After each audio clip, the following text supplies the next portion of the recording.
மன வலிமை மிக்க மகளிரை உடல் வலிமை மிக்கவர்களாக மாற்றுவதற்கு அன்றாட உடற்பயிற்சிகள் அவசியமாகிறது.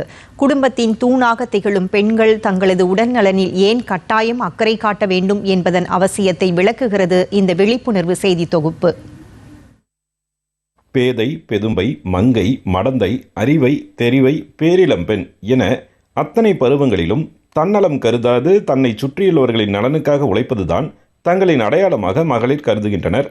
தன்னை பணயம் வைத்து குழந்தையை பெற்றெடுக்கும் பெண் சந்திக்கும் வேதனையும் மாதாந்திர அவஸ்தையை கூட யாரும் அறிந்திடாத வகையில் கடந்து செல்லும் பாங்கும் கொண்ட மகளிரின் மன வலிமைக்கு ஈடு இணை இருக்க முடியாது. பதின்பருவ மகளிர், பணிச்சூழலில் இருக்கும் பெண்கள், வீட்டை கட்டியாளும் இல்லத்தரசிகள் என மகளிர் பலரும் தங்களுக்காக நேரம் ஒதுக்கி உடல் ஆரோக்கியத்தை மேம்படுத்திக் கொள்வது என்பது மிக சொற்பமாகவே இருக்கிறது. வீட்டில் யாருக்கு உடல்நிலை சரியில்லாமல் போனாலும் அதை சரியாக்கும் பணி பெண்களையே பெரும்பாலும் சார்ந்திருக்கிறது. ஆனால் வீட்டை சுமக்கும் பெண்களுக்கு உடல்நல பாதிப்பு என்றால் அது வீட்டையே தலைகீழாக புரட்டி போட்டு விடுகிறது. ஊட்டச்சத்து மிக்க உணவு, அன்றாட உடற்பயிற்சிகள், கவலையற்ற வாழ்க்கை முறை, சரியான தூக்கம் ஆகிய பல அம்சங்கள் இணைந்தே உடல் ஆரோக்கியம் அமைகிறது. அதிகாலை தொடங்கி இரவு வரை பல்வேறு பணிகளில் தொடர்ச்சியாக ஈடுபட்டாலும் தங்களுக்காக சில அடிப்படை உடற்பயிற்சிகளையாவது மகளிர் மேற்கொள்ள வேண்டும் என்பதே நிபுணர்களின் கருத்தாக உள்ளது. வெயிட் லாஸ் பண்ணுறது மட்டும்தான் ஜிம் போகணும் அப்படின்றது கிடையாது. வெயிட் லாஸ் மட்டும் இல்லாமல் ஸ்ட்ரென்தனிங் ஒர்க் அவுட்ஸ் வந்துட்டு ரொம்பவே முக்கியம். பெண்களுக்கு 40 வயசுக்கு மேலே 30 வயசுக்கு மேலே முட்டி வலி வருது, முதுகு வலி வருதுன்ற மாதிரி நிறைய பிரச்சனைலாம் இருக்குது.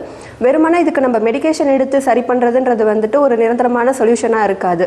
அதுக்கு நம்ம ஃபிட்னஸ் பண்ணுறது ரொம்பவே முக்கியம். இப்போ இருக்க நம்ம லைஃப் ஸ்டைலுக்கும் நம்ம ஃபுட் ஹேபிட்ஸ்க்கும் நிறைய ஹெல்த் இஷ்யூஸ் வருது. இந்த ஹெல்த் இஷ்யூஸ் வராமல் தடுக்கிறதுக்கு ஃபிட்னஸ் தான் ஒரே வழி.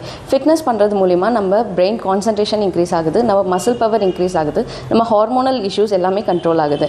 அது மட்டும் இல்லாமல் 40+, 30+ இருக்கிறவங்களுக்கு டயபெட்டிஸ் அண்ட் ஹைப்பர் டென்ஷன் இது ரெண்டுமே இந்தியாவில் ஆல்மோஸ்ட் எல்லாருக்கும் இருக்க, ஃபேமிலியில் எல்லா மெம்பர்ஸ்க்கும் இருக்குது. இதை தடுக்கணும்னா நம்ம எக்ஸசைஸ் அண்ட் ஃபிட்னஸை கண்டிப்பாக ஃபாலோ பண்ணி ஆகணும். உடல் பருமனை தவிர்த்து ஆரோக்கியமான உடல் ஆரோக்கியத்தின் பக்கம் பெண்கள் தங்களது கவனத்தை திருப்ப தொடங்கியுள்ளனர். வலுவான அடர்த்தியான வகையில் எலும்புகளின் வலிமை அதிகரிப்பது தொடங்கி வாழ்க்கையின் ஒவ்வொரு காலகட்டத்திலும் தவறாது செய்யும் உடற்பயிற்சி மன வலிமை மிக்க மகளிரை உடல் வலிமை மிக்கவர்களாகவும் மாற்றுகிறது. எல்லா உமன்ஸ்க்கும் நான் சஜஸ்ட் பண்ணிக்கிறது என்ன அப்படின்னு பார்த்தீங்கன்னா, ஒரு 1 hour 1.5 hours நம்ம உடம்புக்காக ஒதுக்கிட்டு நம்ம கண்டிப்பாக ஒரு ஃபிட்னஸ் சென்டருக்கோ இல்லை ஒரு ஜிம்முக்கோ எதுக்கோ உனக்கு கன்சர்ன் பண்ணிட்டு வரணும். நம்ம பேபிஸு ஃபியூச்சர் அப்படின்னு சொல்லிட்டு நம்ம இருப்போம். ஆனால் நம்ம ஹெல்த்தி அண்ட் வெல்த்தியாக இருந்தால் மட்டும்தான் நம்ம பேபிஸோ நம்ம ஃபேமிலியோ கண்டிப்பாக ரன் பண்ண முடியும். மனதால் வலிமையாக இருக்கும் மகளிர் உடலாலும் வலிமையாக மாறும்போது அது அவர்களுக்கு மட்டுமல்ல, அந்த குடும்பத்தையும் வலிமையானதாக மாற்றுகிறது. டிடி தமிழ் செய்திகளுக்காக சேலம் மாவட்டம் செவ்வாய்ப்பேட்டையிலிருந்து விஜயகுமார் குணசேகரன்.